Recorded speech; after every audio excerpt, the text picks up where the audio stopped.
population. The overwhelmingly positive economic data released this week underscores the significant progress the president has already delivered. Tuesday's CPI report marked the latest confirmation that President Trump has defeated Joe Biden's inflation crisis. Since President Trump took office, core CPI has increased at just a 2.4% annualized rate, substantially lower than the 3.3% annual rate inherited from the Biden administration last January. Importantly, as inflation cools, Americans' wages are rising, giving the American people more purchasing power. And with what is likely going to be a record-breaking tax refund season in the next couple of weeks, the American people will be reaping the rewards of the massive tax cuts that were signed into law by the president. Thanks to President Trump's signing of no tax on tips, overtime, Social Security, boosting the child tax credit, and locking in the 2017 Trump tax cuts, independent estimates project the average American tax filer could expect up to an extra $1,000 bump to their tax refund next year. This is going to be a helpful boost to working families who are making ends meet.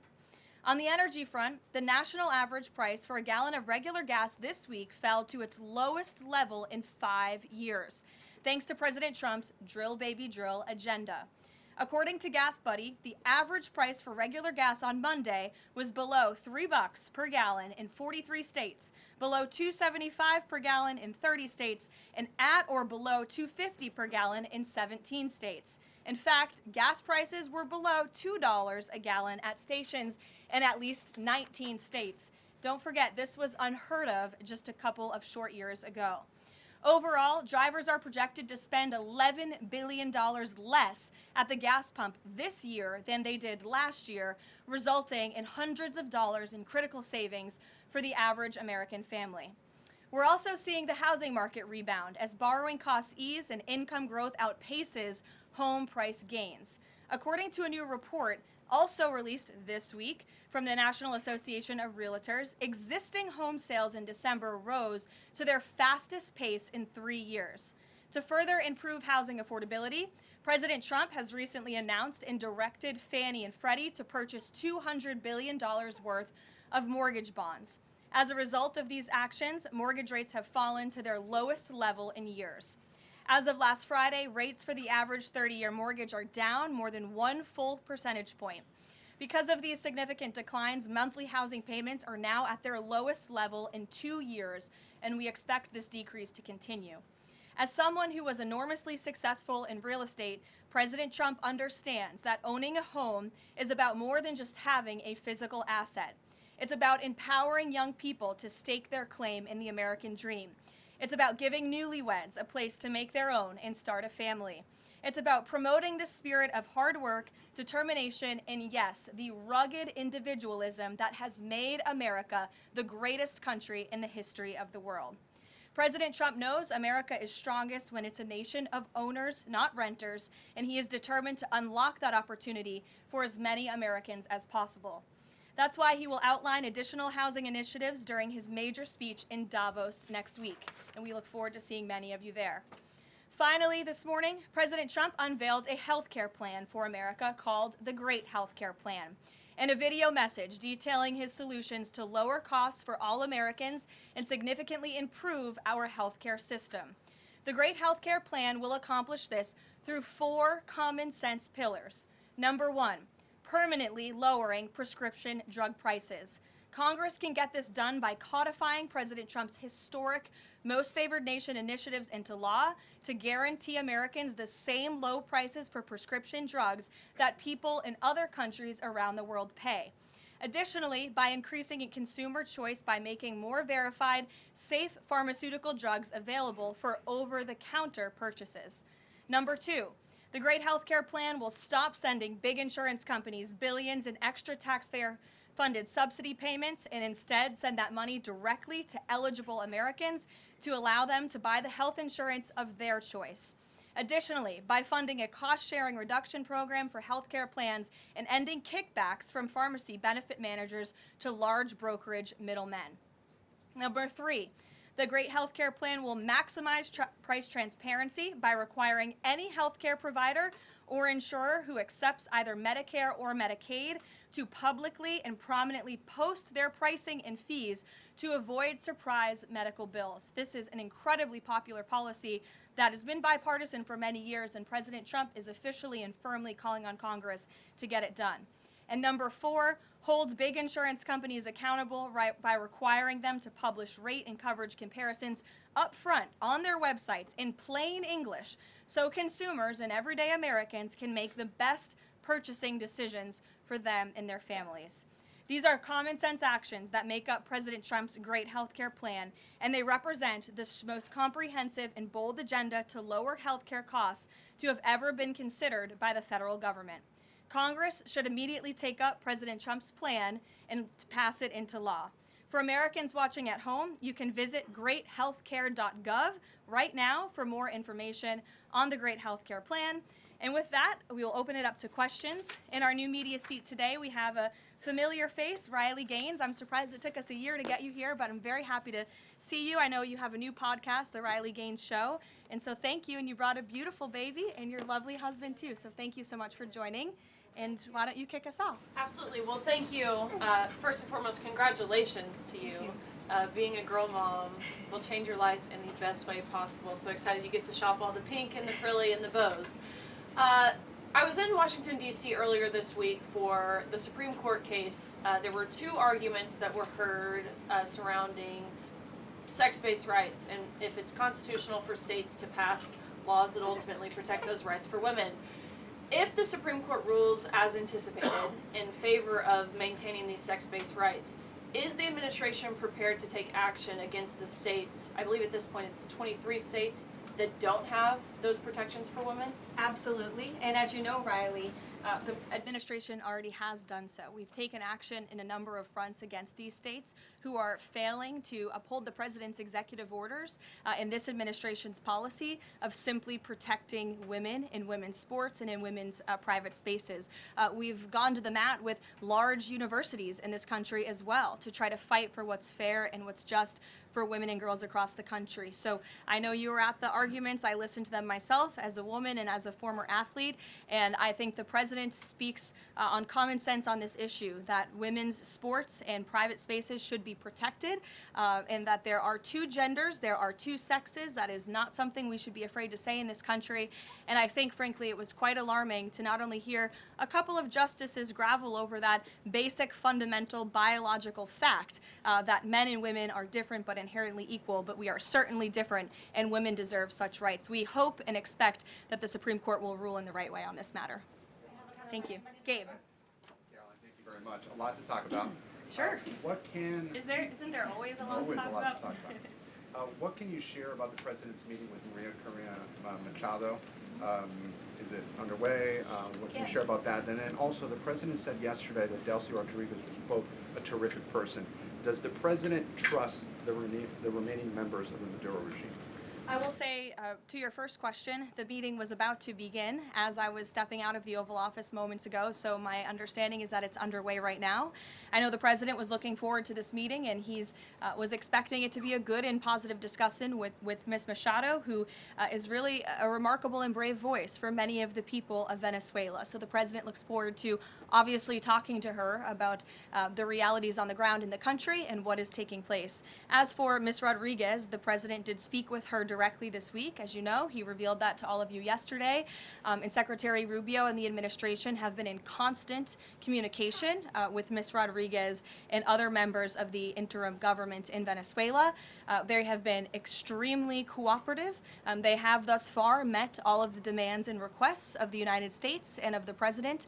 And I think you have all seen that play out. We obviously had a $500 million energy deal that was struck in large part because of the cooperation from Ms. Rodriguez. Venezuela and Ms. Rodriguez have also confirmed that they will be releasing political prisoners from Venezuela. There were 5 Americans who were recently released this week as well. So the president likes what he's seeing and will expect that cooperation to continue. And regarding the investigation into the leak that the president referenced yesterday, what is the administration's position on the Washington Post reporter? The Post has reported that she was told that she is not a target of the investigation. Does the administration believe she did anything wrong? And then also, what is the administration's position on the Pentagon Papers case from the 1970s that affirmed reporters' right to publish classified information under certain circumstances? Well, since this is an active investigation, I don't want to comment on it much more than what we did yesterday to obviously confirm the investigation, and I can confirm what the Attorney General stated and the President as well, which is that the individual, unfortunately, a contractor at the Pentagon, chose to unlawfully leak classified and very serious information to this Washington Post reporter. Hence why the reporter's home was looked into by the FBI, rightfully so. And the administration is not going to tolerate leaks, especially from within the national security apparatus of the United States government, that put our nation's integrity and our national security at risk. Full stop. The President will not support that. I know the Secretary of War will not support that, and it will not stand. And legal action will be taken against anyone, whether it's a member of the press or whether it's an employee for a federal agency who breaks the law. If you break the law and if you endanger our men and women in uniform, you are going to be held accountable, period, full stop. But Jackie. Does this administration believe that this reporter, or any reporter, has a right to publish classified information under certain circumstances? Look, I think that we do not believe that individuals who have been given the privilege of holding a top secret clearance should be illegally leaking that classified information, and I know the American people agree with that. And I think it's a basic tenet of journalistic integrity not to publish information that could directly endanger the operational security or the brave men and women who are serving this country in uniform and putting themselves in harm's way to protect not just the people of this administration, but all of you in the press and all of their fellow Americans as well.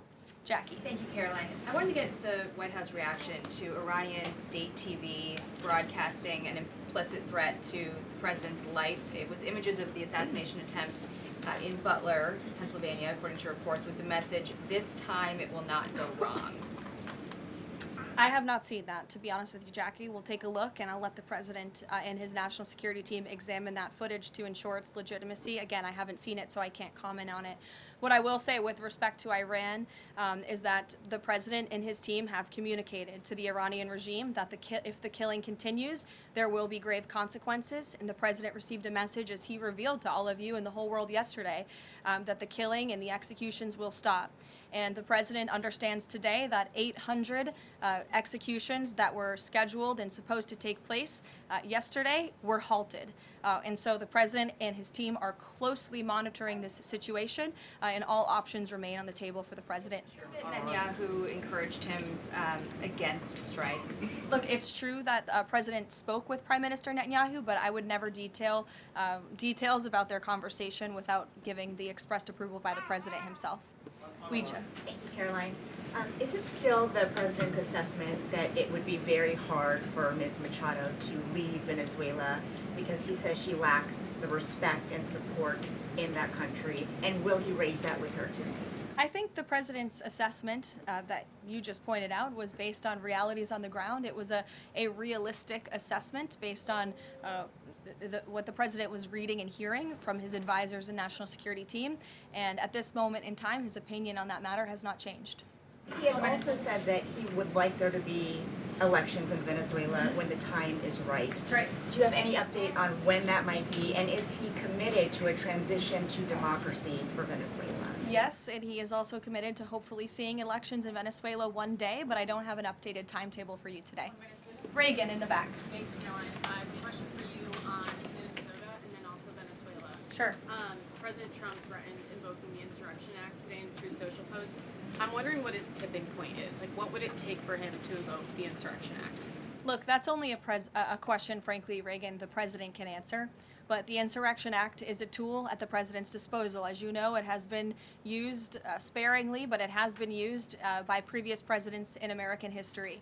And I think the President's Truth Social post spoke very loud and clear to Democrats across this country, elected officials who are using their platforms to encourage violence against federal law enforcement officers, who are encouraging left-wing agitators to unlawfully obstruct legitimate law enforcement operations. And if you talk to any law enforcement officer, no matter what level they work at, they want to be working with their counterparts, whether that's at the federal level or the federal authorities wanting to work with their counterparts at the state and local level. And it's truly shameful that now for more than a year, you've had elected Democrat governors and mayors who have basically held their state and local law enforcement hostage and told them, you cannot cooperate with federal law enforcement. Why? They cooperated under the Biden administration. It's because these Democrats are deranged in their hatred for President Trump, and they are holding their state and local law enforcement hostage as a result. And these Democrat mayors and governors are doing this over what?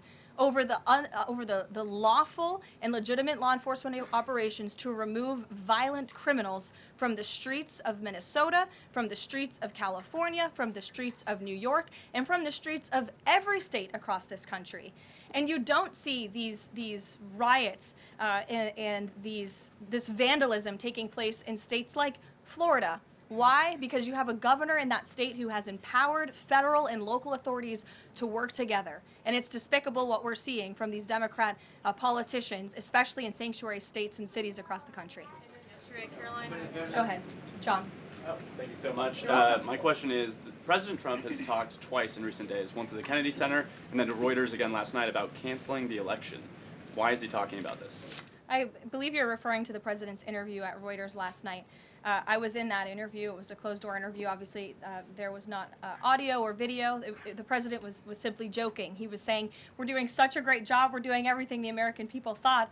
Maybe we should just keep rolling. But he was speaking facetiously. And then one more. Sure. On the labor secretary. She's under investigation. Has he spoken to her about this?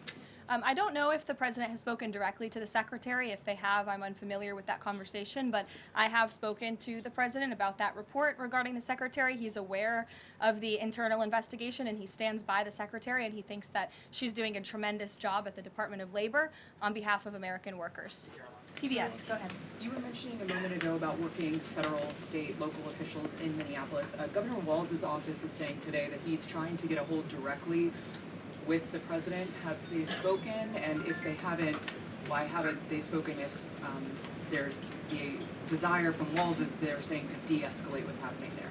I'm not sure if that's a genuine offer to speak with the president. I was with the president about 30 minutes ago, and they hadn't spoken at that point. Look, the president is always willing to answer the phone when people pick up and call. When there was another tragic shooting many months ago in Governor Walz's state, he spoke directly with the governor. But I would ask that the governor stops inciting the harassment and illegal obstruction of law enforcement in his state. All ICE and federal law enforcement are trying to do are remove people like this off of the streets of Governor Walz's city in Minneapolis and of his state in Minnesota. If you look at some of the individuals in this photo, these are all illegal alien criminals who came into our country under the previous administration. This is some of the most disturbing crimes you will ever read about, and there's only a few reporters in this room who will actually talk about these individuals. This is all ICE is trying to do. They are trying to remove people like this from Governor Walz's state. And so yes, he should pick up the phone and he should say that he will cooperate with this president and with the federal government in making Minnesota safer, because that's all President Trump and his administration want to do. Mary. Thanks, Caroline. The president says he wants money to go directly to Americans so they can buy their own insurance.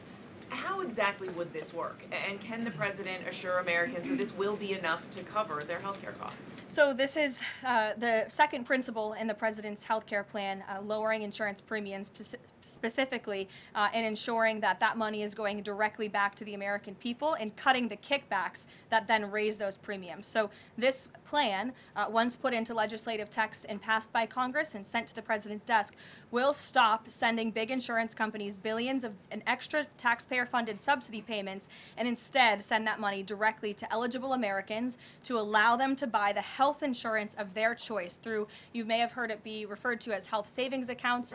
Whether that ends up being the actual name of such accounts, we'll have to see. Again, Congress and the White House are going to work together to put this plan into action. And then secondly, the Great Health Care Plan will fund a cost-sharing reduction program for health care plans, which will save taxpayers at least $36 billion and reduce the most common Obamacare plan premiums by over 10%, and that's according to the Congressional Budget Office. But 20 million Americans in recent weeks have seen their healthcare costs soar. Can he assure them that if this plan is put in place, that they will be able to cover those costs? If this plan is put in place, every single American who has health care in the United States will see lower costs as a result. They will see more transparency. All of these proposals that are within the Great Healthcare Plan are incredibly popular with the American people, and they will impact everyone, not just a small fraction of those who are within the healthcare marketplace, but every single American will continue to see their costs go down. And I will note that they already are with respect to prescription drug prices. When you look at what the president has done with most favored nations, you've seen these big pharmaceutical companies in the Oval Office saying that this president and his team were nonstop, around the clock, pressuring us and negotiating with us to lower the cost of prescription drugs for Americans. And we are already seeing that to the tune, in some cases, of more than 500%. And that Trump RX website is something that the administration will be formally launching very soon, so Americans will have access to those lower costs of drugs. Josh. Thank you. The president has called on credit card companies to lower the cap rate to 10% effective the 20th next week.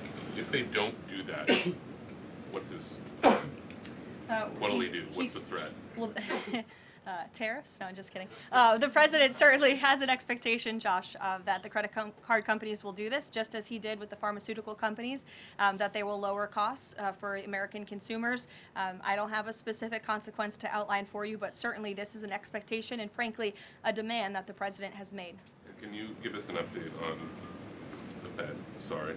There was some reporting from, I think, Fox Business that Rick Reeder had an interview this week scheduled. The president's indicated he's already made a selection, or at least he's settling on someone. Where is he in that process, and when can we expect an announcement? Is he still doing interviews? Look, the president is in the same place as you all have been asking about this for many, many weeks.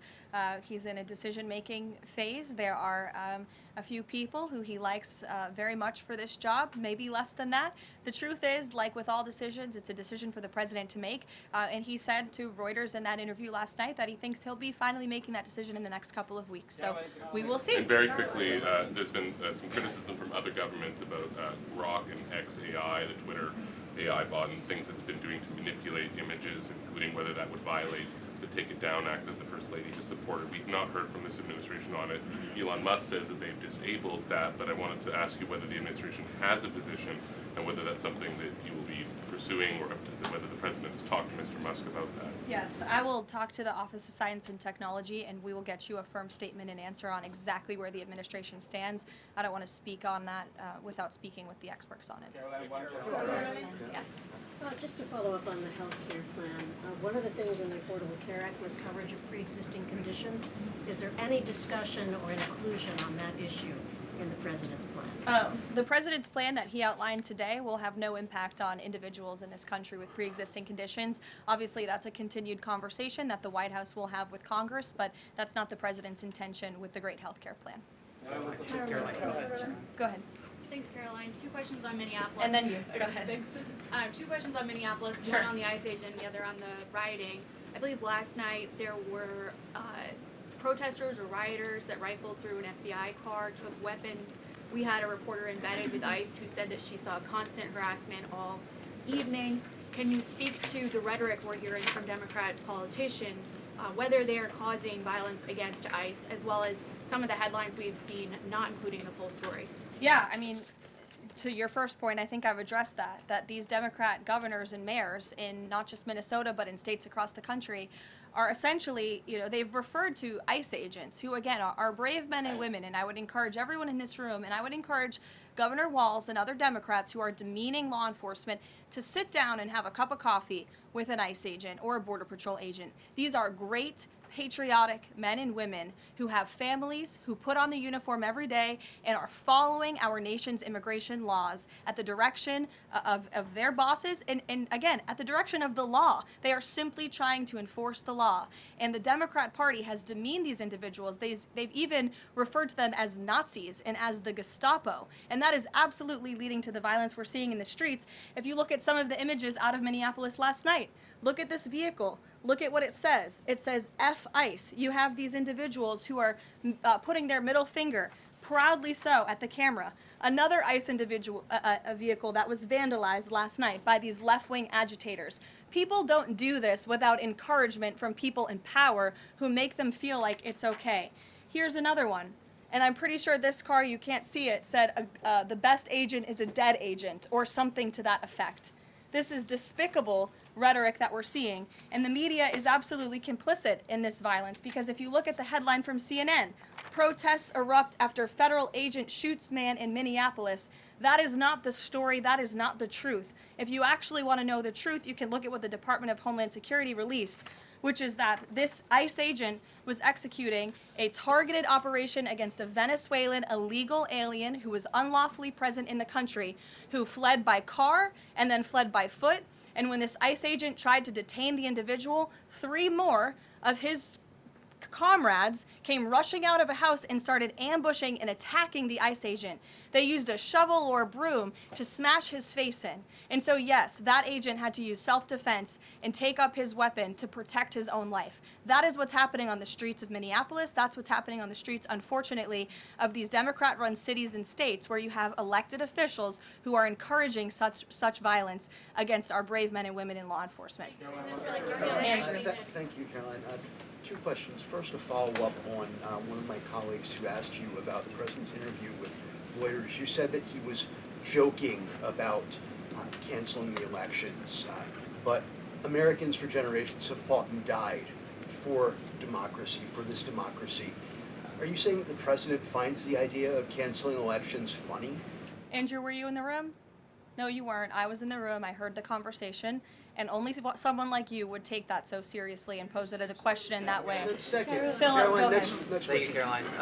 Senator Elizabeth Warren said that the president called her earlier this week to discuss caps on credit card interest rates.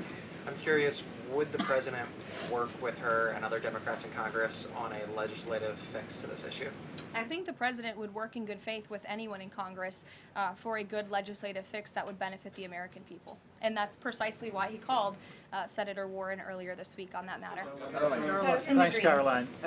Earlier, you were just defending ICE agents generally, and earlier on, Secretary Leavitt spoke to the media, and she said, among other things, that they are doing everything correctly. 32 people died in ICE custody last year. 170 U.S. citizens were detained by ICE, and Renee Good was shot in the head and killed by an ICE agent. How does that equate to them doing everything correctly? Why was Renee Good unfortunately and tragically killed? Are you asking me my opinion? Because an ICE agent acted recklessly and killed her unjustifiably. Oh, okay. So you're a biased reporter with a left-wing opinion. What do you want me to do? Yeah, because you're a left-wing hack. You're not a reporter. You're posing in this room as a journalist, and it's so clear by the premise of your question. And you and the people in the media who have such biases but fake like you're a journalist, you shouldn't even be sitting in that seat. But you're pretending like you're a journalist, but you're a left-wing activist. And the question that you just raised and your answer proves your bias. You should be reporting on the facts. You should be reporting on the cases. Do you have the numbers of how many American citizens were killed at the hands of illegal aliens who ICE is trying to remove from this country?